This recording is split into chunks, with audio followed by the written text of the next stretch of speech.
Good evening, everyone. It's Monday, December the 3rd, 2012. I'm Diane Brewer, and thanks for joining us tonight. Debate over the so-called UBP secret document, which recommended that black surrogates be placed in the public eye in favor of white candidates, has been escalated with a statement from Tourism Minister Wayne Ferbert. You'll recall opposition leader Craig Cannonier initially calling the document a fabrication last week when this newsroom first aired its contents. The document had been produced following the UBP's 2007 election defeat. Former UBP leader Kim Swan, to whom the consultation document was addressed, along with 3 other UBP members, confirmed to ZBM News last week that the report was indeed real and accurate. Today, Mr. Ferbert, who once led the UBP, became the second leader to publicly affirm the document's authenticity.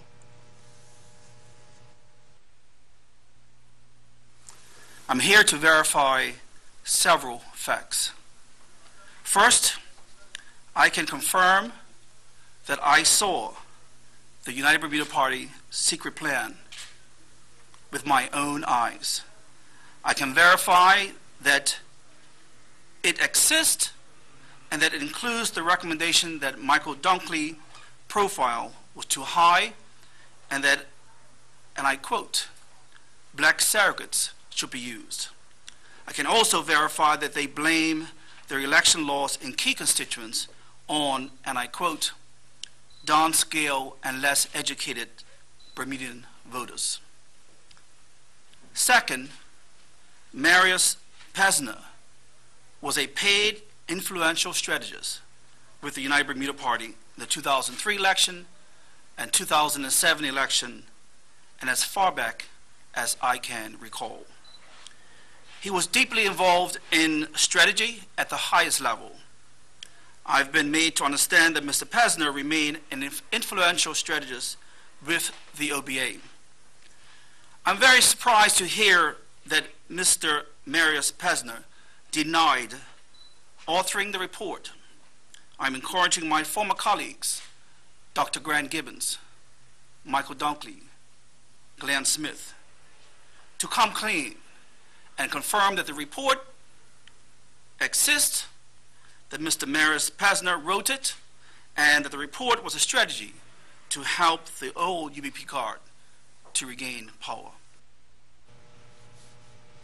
Asked by a reporter if he considered himself to be a black surrogate during his time in the UBP, Mr. Ferbert reckoned he had been used as a black surrogate. Mr. Ferbert made clear why he is offended by the UBP report. I left the United Bermuda Party in 2009. I had talked about change within the United Bermuda Party, but the whole change didn't come about through trying to attract black voters. The whole change came about because I felt deeply in my heart that the white community needed to make a real change. I felt that they need to get involved in the Progressive Labour Party, and from that aspect, the real change would have taken place in Bermuda. But this report was talking about going after and attracting, as the UBP used to say, attracting at least 25% of the black support. It is totally wrong. If we're going to make Bermuda a better place, that the OBA continues to try to hold on to 95% of the white support and just try to go after at least 25% to win an election. That to myself is totally wrong. We need a change in this community, and we need a change now. Because in 2006, when I was elected as the leader of the United Bermuda Party, one of the reasons why I was elected, and it was very clear, we went through a whole year of discussions with consultants, discussions with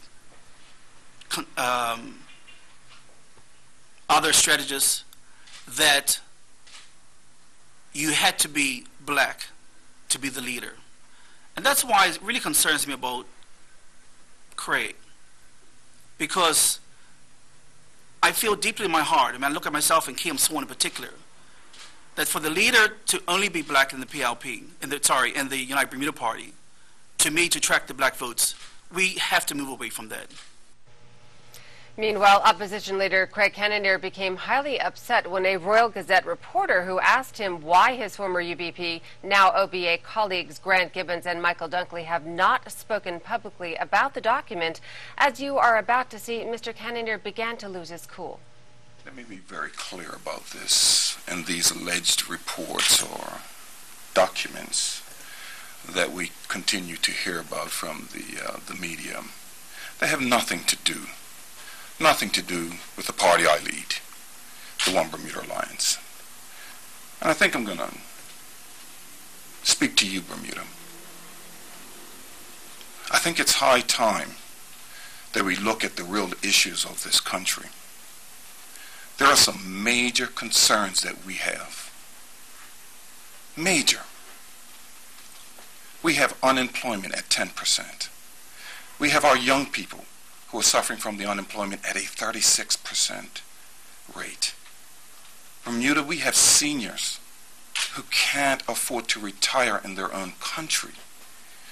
We have young entrepreneurs, middle-class entrepreneurs, who have mortgaged their homes, who have sold their cars to keep and ensure that their businesses stay alive and they're dying.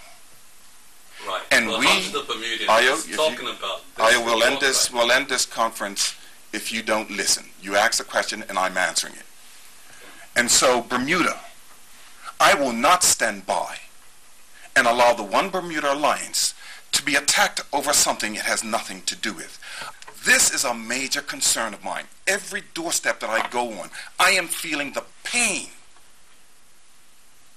that single moms can't afford to buy groceries, that businesses are dying, that middle-class homes are being foreclosed on, that black businesses continue to die who have sacrificed so much. And so I'm opening my arms up to the community. I'm opening my arms up to the white establishment community, the professional private sector, and saying, as a black man, as a leader of the One Bermuda Alliance, let us come together so that the tide of opportunity, social and economic opportunity, be afforded to everyone in this country.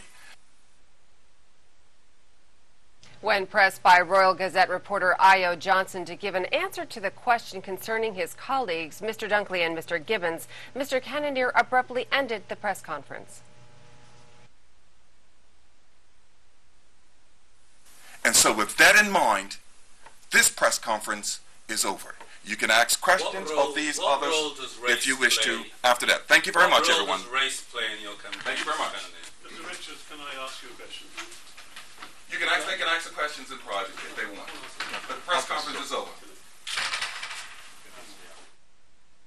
And about Mr. Cannonier's reaction, a PLP spokesperson says, quote, today's footage of the OBA's Craig Cannonier storming out of a press conference is extremely troubling. Bermudians need to ask themselves whether Mr. Cannonier has the right temperament to lead our country. Bermudians deserve answers to the very serious questions that have been raised about the OBA. For Mr. Cannonier to fly off the handle and storm out of a press conference, abandoning his colleagues, makes you wonder, what does he have to hide?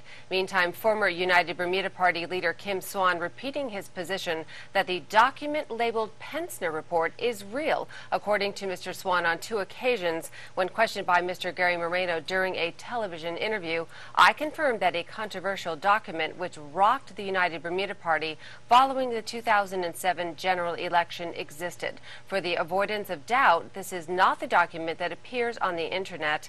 Mr. Swan making the point when the threats of legal action directed at journalists were accompanied by a letter on behalf of Mr. Pensner denying that such a document even existed. I felt it my duty to set the record straight.